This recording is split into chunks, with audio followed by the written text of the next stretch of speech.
सुरू झाले तर कातरवाडी पर्यंत ते बॉर्डरवरची गाव आहेत. येवल्याला जो इरिगेशनचा पट्टा आहे तिकडे विकत पाणी आणतात.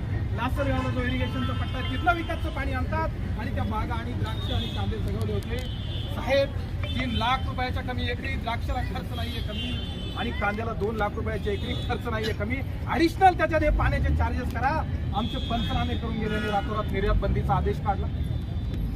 त्यातनं आउटपुट काय म्हणजे सगळ्या सिस्टमला हवाय आम्ही मरण पत्करावं. आम्ही मरण पत्करावायसाठीच ही सिस्टम आमच्या तोंडी तुमच्या सारख्याच्या रूपानं उभी राहिली आहे. करायचं काय? असतील तुमच्या पिस्तुलात गोळ्या तर काला माझ्या छाताडात घेऊन टाकायचा हा जीव म्हणजे हा जीव रडायचा नाही बारंबार. जळून जळून मरण्यापेक्षा एकदाचा तुमच्या पिस्तुलाचा त्या गोळीचा बळी ठरू द्या मला. तो आमच्यावरच चालवण्यासाठी आहे. नाफेड मध्ये भाड खाल्लेल्या दरोडेखोरावर तुमचे पिस्तूल तुमच्या लेखण्यात चालणार नाही. अरे असं